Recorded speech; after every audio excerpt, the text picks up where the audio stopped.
Welcome back to the weekend show. You're joining us in the political segment and we're discussing preparations, people and prospects for the 2019 general elections. Joining Oyinbo Nigerian and I today are architect Nya-Etok Ezekiel, who is the gubernatorial candidate of the YDP in Akwa Ibom State, Enenche, a writer, social commentator and political analyst who is also a comedian like white Nigerian at some point, and Dr. Asukwo Mendie Archibong, who is a presidential candidate, the national chairman of the Nigeria for Democracy Party, NFD. Gentlemen, welcome to the weekend show. Thank you very much. Thank you. It's a pleasure to be here. You're very welcome. Yeah. I'll start with you, architect. How prepared is Nigeria for the 2019 general elections? And I'll put this question into context. Just last week, we saw I keep on repeating illegal because I like to emphasize the legality of the situation. The illegal suspension of the Chief Justice of Nigeria by President Muhammadu Buhari. We went into the streets and asked everyday Nigerians their thoughts and reactions to this situation. And we noticed that there was an increase in voter apathy amongst most Nigerians. In fact, some people said that they would rather not exercise their universal suffrage by going out to vote because they are unsure if their votes will count. So that begs the question, how prepared is Nigeria to conduct free, fair, and credible elections in 2 weeks? Good. There are two sets of people. We must get this very clear. There is the Nigerian, and then there is what you call the system. Okay. Now, there's nobody who has bread in his mouth, and you want to take it out, and he lets you take it out. We have people who have seen government as where they benefit from and where they profiteer from. We have seen people who see government as where you come in empty and you are full just by winning election before you are even sworn in. We have seen people who have converted the common estate of the generality of the people to their private estate. And it has been that way. Now, these people are not going to just let go like that. No, they are not. We must understand that. The system is not going to want a change. Now, on the second hand is the generality of the people who have been very docile, who have been very dormant, who have been very unaffected, so to speak, and they just let it be.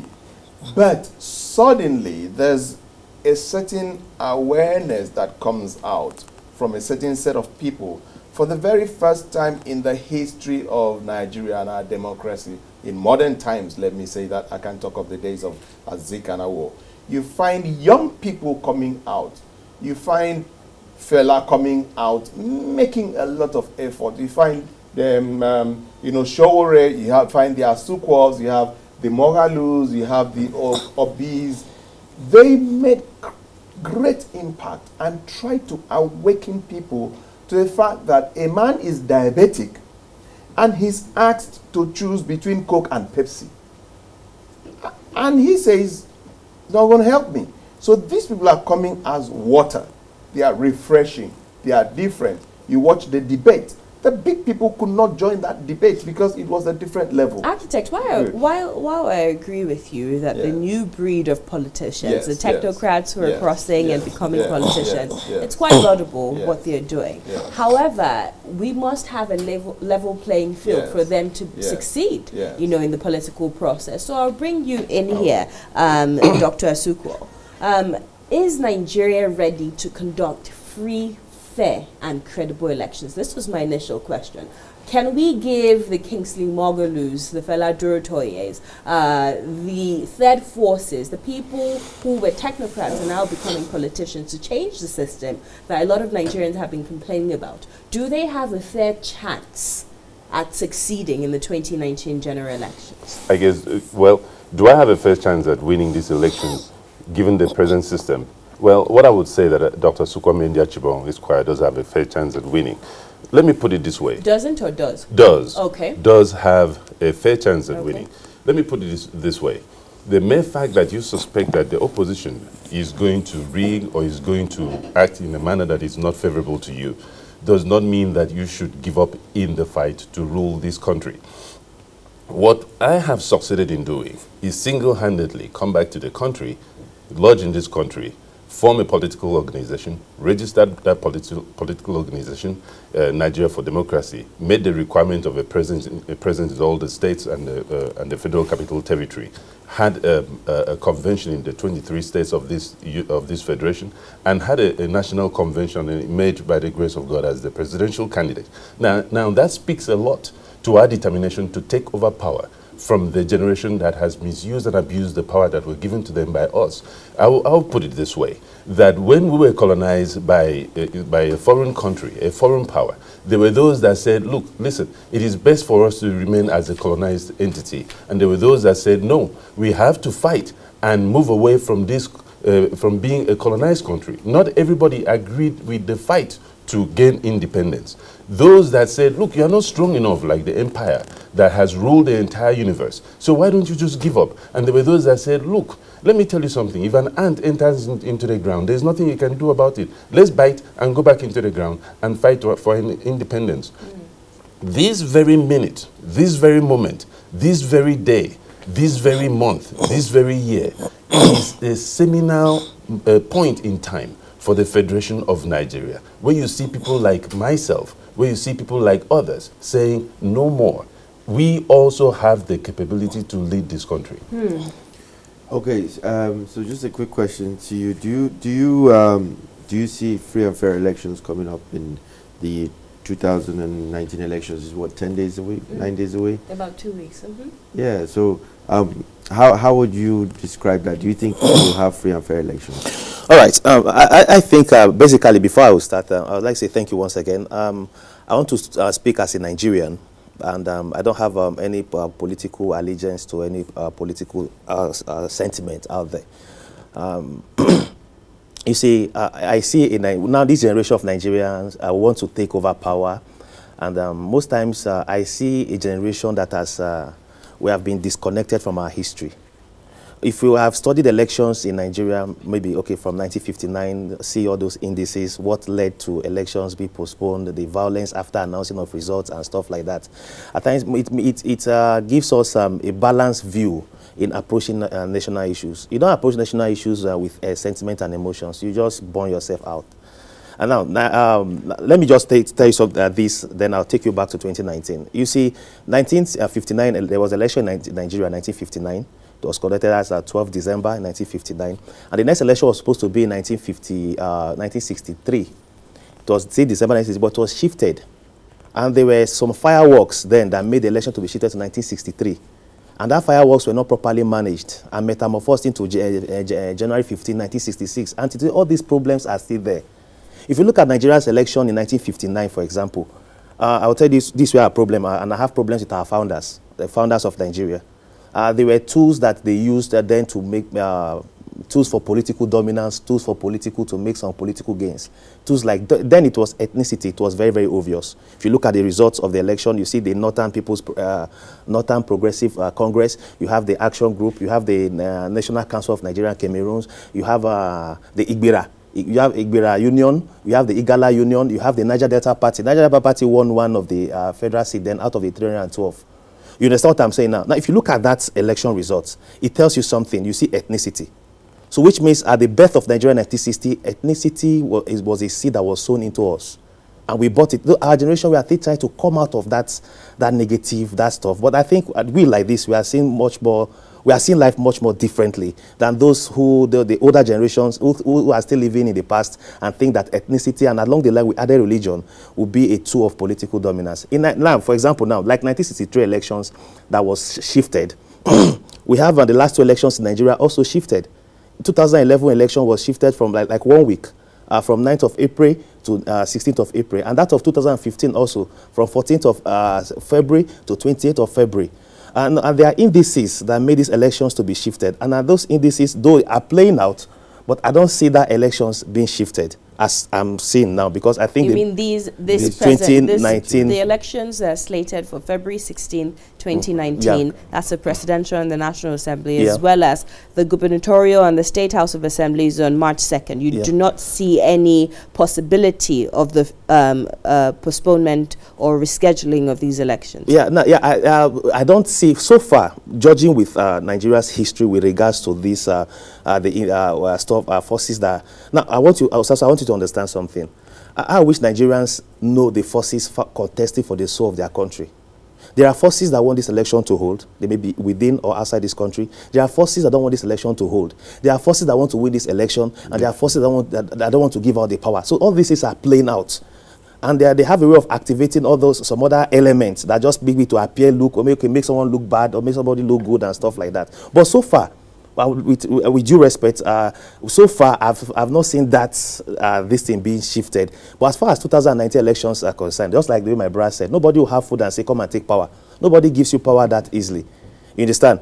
As far as 2019 elections are concerned, I see a free election, but I'll wait when the result is announced to know if it's going to be a fair and credible election. When you say you see a free election, what I understand by that is that you see an election free of violence. You see an election free of rigging. You see an election free of intimidation or vote buying. And that, to me, sounds like my ideal election. Architect, I would like to bring you in here. You're running for governor in Akwa Ibom State. You're not running on one of the two major political platforms. You're neither APC or PDP. You're YDP, I believe. What is it that you bring to the table that none of the two major political parties bring? One of the things that we must realize is that there can be no peace, development, and progress without equity, justice, fairness. Nobody wants to think that for the next 4 years, he's being confined to Siberia. Today, Akwa Ibom has become a party with two major dominant parties, okay? If APC wins today, about 50% of Akwa Ibomites are going to have to wait for 4 years. And that's a terrible feeling. If PDP wins today, about that same number have to wait. And this cycle has gone on for so long. Winner takes all. And people are really sick, tired. So because of that, for the sake of peace, I've been largely encouraged to come out, and I've desired, and I like the idea that I come in as what we call in our place, Ubom Noah, that's Noah's Ark, where both APC and PDP can come in and find accommodation. That's a major point that I bring to the table. Secondly, I'm one person who's never held any public office on that state, and yet I've been in that state relevant for the past 20 years consistently. I've done things in that state that public officers with big offices have not been able to do.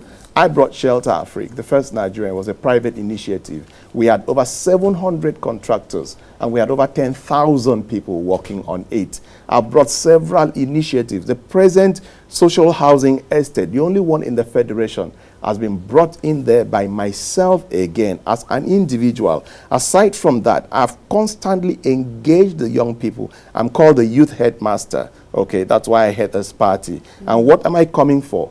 Responsibility transfer. There's something that I said on my Twitter handle that went viral. I said, children are leaders of tomorrow. The youths are leaders of today. Architect, it is incumbent upon us as elders to come and groom the youth for responsibility transfer. You know, presidential candidate of the People's Democratic Party also said that during a recent town hall meeting, that his job is to be the bridge between the old and the new generation. He sees his responsibility as bringing up the younger generation of leaders. I think it'll be interesting to give you, Dr. Asukwo, a chance to respond to that. But first off, I want to call up our map.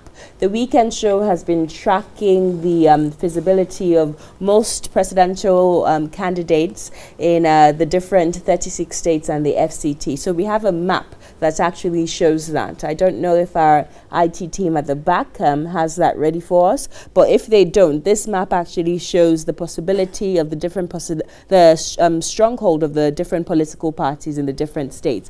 We have APC, PDP, and APGA. These are their strongholds.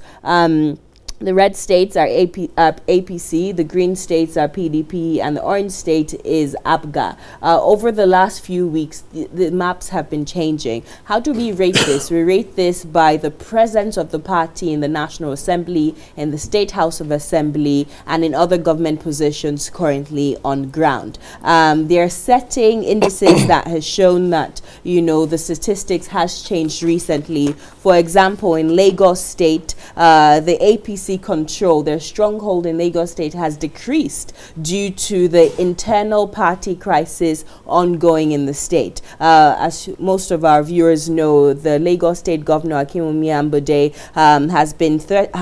the lawmakers have threatened to impeach him in the coming days. For example, also in Ekiti State, we have some members of the People's Democratic Party who decamped to the All Progressives Congress. And might I remind our viewers that the current the incumbent governor now is of the All Progressives Congress. Governor Peter Ayodele Fayose was his tenure elapsed in I believe of November or October last year. And in Ebonyi State, which is predominantly PDP, and a situation occurred where he had endorsed not outright, but he had endorsed the candidature of the All Progressives Congress presidential candidate Muhammadu Buhari. He had told him that I wish for you in your upcoming elections what you wish for yourself. So also the stronghold of the PDP in Ebonyi State has decreased as well. In Imo State, due to the internal party squabbles, is that due to Ibereberism. In Imo State, due to Ibereberism, chapter 1, verse 1, between Okorocha and Hope Uzodinma, it's at 60%. But for the presidential elections, the president has been able to bring both divides to the table and give both of them. I don't know how that works, but he's giving both of them his support. Bauchi State, the stronghold of APC, has reduced also to about 40% due to several political undertones that have gone on there. The Speaker of the House of Representatives, Yakubu Dogar, who is also a native of Bauchi State, decamps to the People's Democratic Party as well with other lawmakers. So we see this indices. We're tracking what is going on politically. I see your face, Dr. Asukwo, and you don't look too happy that Nigeria for Democracy Party isn't on here. Let me tell you something. Go ahead, Sam. What you are showing here is not a true reflection of what is going on and what is going to happen in the Federation of Nigeria.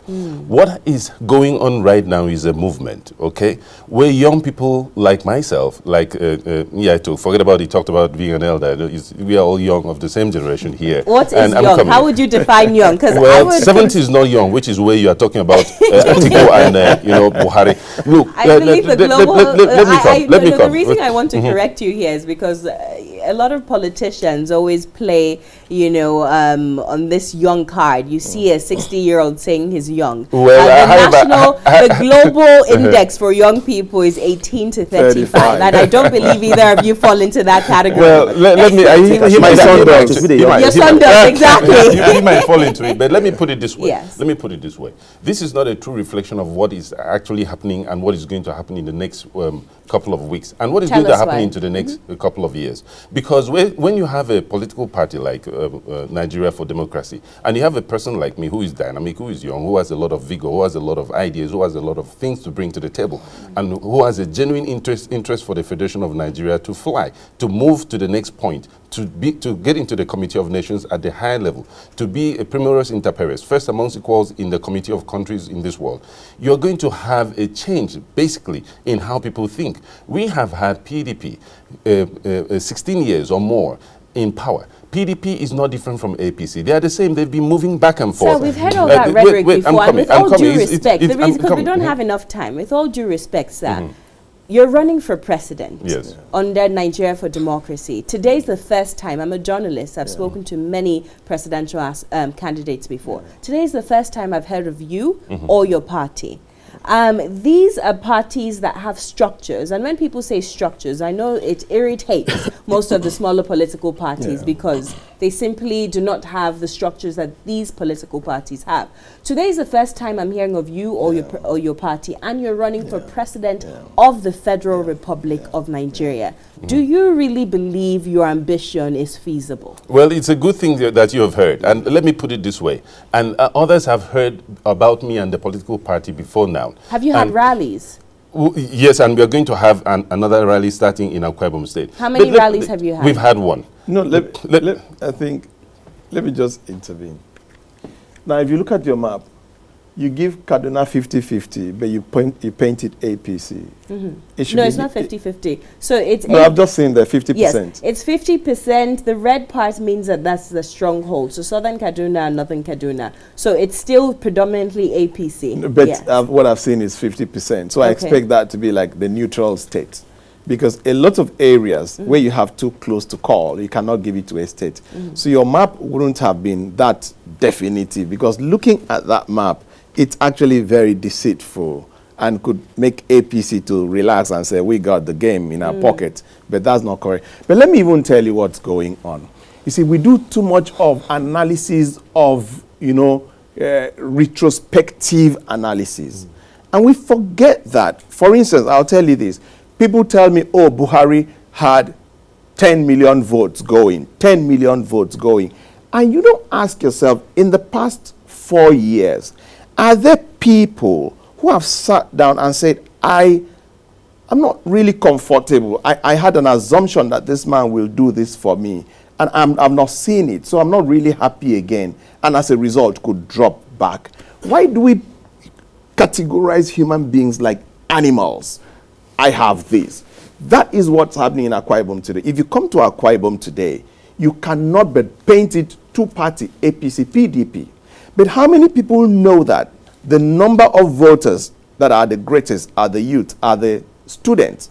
How many people know that as at today, the students have unanimously adopted me, and in the coming week, they are going to have a rally where all the student bodies together combined, the SUG presidents, the NANs, and then the NAKIs, which are Akwa Ibom State students, have come together, held a meeting, and said, this is a party that has decided to go for the young people, to give us a hope and a future, and as a result, we want a massive rally to come to that. Nobody knows. Aren't you operating on a false premise that all young people will automatically... Not all, not exactly, all. Because we've seen the APC and PDP I remove the word all. and we see young people... Because of time. Let me just end this. Yes, because of that, let me remove the word all. When you have generality, then you know where we're heading. Sorry, just a quick one. I think at the end of the day, we're all trying to be leaders in one way or another, and the elections is coming around the corner.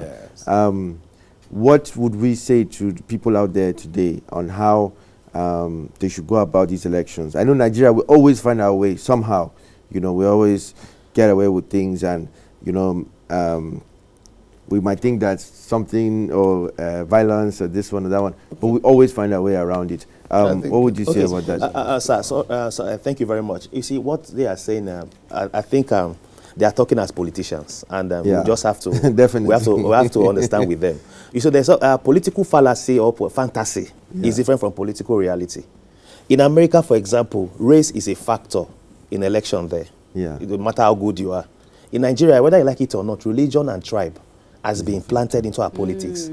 So you may be here fantasizing something that is not existing out there. Look, I understand. This is the message I want. When will we get out of that stage? When will we vote for leaders because they are leaders? Now, calm down. Let me tell you, sir. No matter of the young man. I'm telling you reality. I told you when I was talking that I'm not talking as somebody who has political allegiance. Iron cannot float. That's reality. But it took a man to say, iron must float, and today we have ships on top of the sea. What's reality? Let me put it. Sorry, and let's give Eneneche an opportunity to round up his thought. We are all young people, but I think I'm the youngest here, so they are my elders. I've allowed them to talk. All right, now when we're talking about, at times it's good to tell yourself truth. Now, when you tell yourself truth, you know where there's a problem. There's something fundamentally wrong somewhere. I know, okay, this is a problem. Understand? You go to America now, the government will tell you that there's no racism here, but you go to the politics there, it happens. Happens every Now, calm down. Sorry, just a minute. Understand? What I'm saying here is this: in as much as yes, we are the youth, we have the energy, we have the fantasy and all those things, we should also align it with the reality on ground.